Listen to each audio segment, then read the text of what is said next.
बचपन में कहानी सुनी थी कि यदि आपको एक पतली सी स्टिक दी जाए तो उसे आप बड़े आराम से तोड़ सकते हैं, यदि वहीं पे बंडल बना के दिया जाए तो उसको तोड़ना बहुत मुश्किल है। एनटीए वालों ने भी ये कहानी सुन ली और उन्होंने नीट 2025 में ये क्वेश्चन बना दिया, बिल्कुल ही डिफरेंट क्वेश्चन, अजीब सा, कुछ समझ ही नहीं आ रहा क्या करना है, पढ़ के देख लो आप। लेकिन एक्चुअल में ये बहुत सिंपल सिंपल कॉन्सेप्ट से मिलकर बनाया हुआ क्वेश्चन है। चलो मैं आपको अच्छे से डिटेल में सारे समझाता हूं कि कौन से इजी कॉन्सेप्ट की मैं बात कर रहा हूं। पहले तो इस क्वेश्चन को समझते क्या क्या रहा है।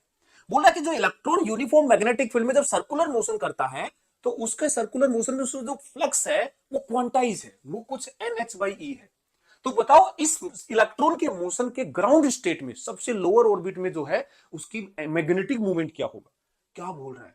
अरे भाई एक बात बताता हूं। जैसे याद है बोर मॉडल में हम पढ़ते हैं कि एक इलेक्ट्रॉन का जो मोशन होता है उसका एंगुलर मोमेंटम क्वांटाइज होता है।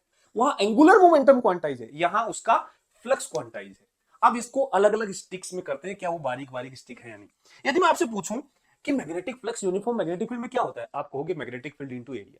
यदि मैं कहूं कि एक चार्ज पार्टिकल को यूनिफॉर्म मैग्नेटिक फील्ड के परपेंडिकुलर फेंकेंगे सर्कुलर मोशन करेगा, तो टाइम पीरियड क्या होता है, आप कहोगे 2πm/q, याद है। यदि मैं कहूं कि एक इलेक्ट्रॉन जब सर्कल में चक्कर लगाता है तो करंट क्या होगा, आप कहोगे Q/F, Q/T। और यदि मैं आपसे पूछूं कि बताओ मैग्नेटिक मूवमेंट का फॉर्मूला क्या होता है, आप कहोगे करंट इनटू एरिया। ये पतली पतली चार स्टिक है और इसी से क्वेश्चन बना है। देखो इसमें क्वेश्चन में बोला कि ये जो मैग्नेटिक फ्लक्स है इसकी वैल्यू होगी NH/E। अच्छा तो यहां से एक काम करो, एरिया की वैल्यू निकाल लो, ये आ जाएगा NH/EB। ठीक है। टाइम पीरियड है 2πm/QB, इस टाइम पीरियड को यहां रख दो क्योंकि मैग्नेटिक फील्ड के परपेंडिकुलर यहां मोशन हो रहा है। और चार्ज की वैल्यू है E/T, टाइम पीरियड हो जाएगा 2πm/EB।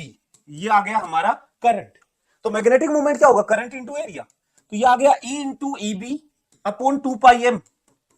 ठीक है। और एरिया क्या आ गया, NH/EB। EB से EB कट गया, N की वैल्यू 1, क्योंकि ग्राउंड स्टेट में पूछ रहा है, N 1 रख दो तो मैग्नेटिक मूवमेंट क्या आ जाएगा, ये आ जाएगा EH/2πm। ये लो नीट 2025 के टफेस्ट क्वेश्चन का आंसर, बढ़िया एकदम बढ़िया क्वेश्चन का आंसर, EH/2πm। ये लो। कैसा लगा कॉन्सेप्ट। और सिंगल स्टिक तोड़ना आसान है, बंडल को तोड़ना बहुत मुश्किल है, जरूर ध्यान रखना।